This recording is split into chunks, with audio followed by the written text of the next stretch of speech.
प्रथम लेवल के दूसरे अध्याय में आपका हार्दिक स्वागत है।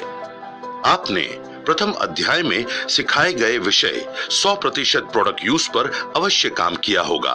आज हम सीखेंगे दूसरा विषय सेलिंग। सेलिंग एक अनुभव यात्रा है। प्रोडक्ट यूज की गंभीरता प्रोडक्ट के प्रति जागरूकता पैदा करती है। प्रोडक्ट में हमारा विश्वास पैदा होता है, जो कि सेलिंग का एक मुख्य आधार है। सेलिंग एक ऐसा कार्य है जिसमें सुनने और जानने से भी ज्यादा कार्य करता है अभ्यास।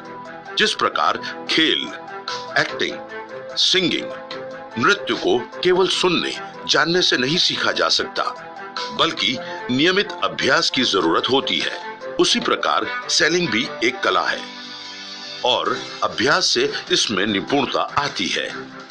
फर्क सिर्फ इतना है कि खेल के लिए आप स्पर्धा में जाने से पहले अभ्यास करते हैं, लेकिन सेल का अभ्यास सेल के मैदान में उतरने से ही हो सकता है।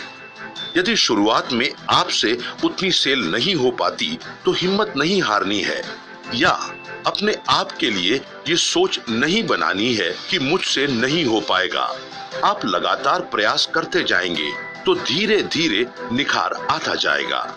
हम आपको सिखाएंगे इन प्रयासों के दौरान ध्यान देने योग्य विषय, जो बड़ी सेल करने वाले डायरेक्ट सेलर्स के अनुभवों पर रिसर्च करने के पश्चात एकत्रित किए गए हैं। सबसे पहले हम बताएंगे घर पर एक डिस्प्ले वॉल बनाना है, जिसे हम अपनी दुकान कहते हैं। इसका मतलब होता है घर के मेहमान कक्ष की एक दीवार पर एक अच्छी रैक लगाना व आरसीएम प्रोडक्ट्स को उसमें सजा कर रखना। ये बहुत बेसिक कदम है जो किसी भी आरसीएम डायरेक्ट सेलर को पूरा करना ही चाहिए। ये काफी डायरेक्ट सेलर्स आजमा चुके हैं। इसमें बहुत सामान्य सा प्रयास है, पर इसके परिणाम बहुत शानदार हैं। इसमें कोई खर्चा नहीं है, केवल घर पर काम आने वाले उत्पादों को थोड़ा ज्यादा मात्रा में लेकर आना है और उन उत्पादों को अंदर रखने की बजाय डिस्प्ले में लगाकर रखना है। इससे न केवल घर पर 100% प्रोडक्ट यूज सहज हो जाता है, बल्कि प्रोडक्ट की बिक्री भी सहज रूप से बढ़ जाती है, क्योंकि जो दिखता है वह बिकता है। बार बार ये प्रोडक्ट आपके जानकारों को दिखाने से उनकी स्मृति में ये प्रोडक्ट्स बैठते हैं। परिवार में भी प्रोडक्ट के प्रति विश्वास दृढ़ होता है। इस कार्य में कुछ बातों का हमें खास ध्यान रखना होता है ताकि आप इसके बेहतर परिणाम ले सकें। डिस्प्ले वॉल को मेहमान कक्ष की उस दीवार पर बनाना है जो मेहमानों के बैठने की जगह के सामने पड़ती हो। वह उसको इतना आकर्षक बनाना है कि बैठने वाले का ध्यान उस पर जरूर जाए। डिस्प्ले वॉल में आरसीएम प्रोडक्ट के अलावा अन्य कोई सामान ना हो। सभी प्रोडक्ट्स को कैटेगरी वाइज सजाएं, जैसे कि फूड आइटम एक साथ, न्यूट्री चार्ज एक साथ, होम केयर एक साथ। प्रोडक्ट इतने ज्यादा भी रखने की आवश्यकता नहीं है कि जो पड़े पड़े एक्सपायर हो जाए, वे इतने कम भी नहीं हो कि उपलब्धता का हमेशा अभाव हो जाए।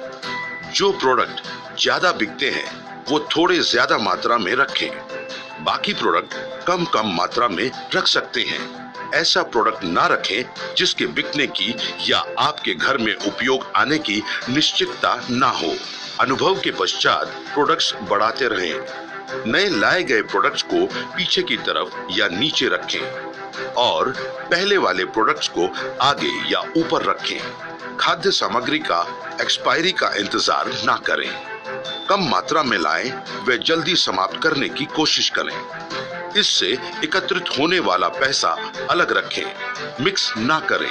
वे वापस प्रोडक्ट लाने में उपयोग में लें। परिवार के सदस्यों को अच्छी तरह ट्रेनिंग दें ताकि आपकी अनुपस्थिति में आने वालों को अच्छी तरह अटेंड कर सकें, वे प्रोडक्ट दे सकें। आपके पास प्रोडक्ट ना होने पर मना ना करें, ऑर्डर लेकर बाद में घर पहुंचा दें। इस डिस्प्ले वॉल यानी अपनी दुकान का बेहतर परिणाम लाने के लिए सबसे महत्वपूर्ण कदम है। इसकी ओपनिंग को विधिवत तरीके से करें और ओपनिंग के समय पड़ोसियों व जानकारों को बुलावें और सीनियर डायरेक्ट सेलर व वरिष्ठ मेहमानों के द्वारा उसकी ओपनिंग करवाएं। ओपनिंग के पश्चात सीनियर डायरेक्ट सेलर सब मेहमानों को आरसीएम प्रोडक्ट की विशेषताएं बताएं। यहीं से आपकी सेल चालू हो जाएगी, जो स्थायी सेल में तब्दील हो जाएगी। दूसरा महत्वपूर्ण कदम है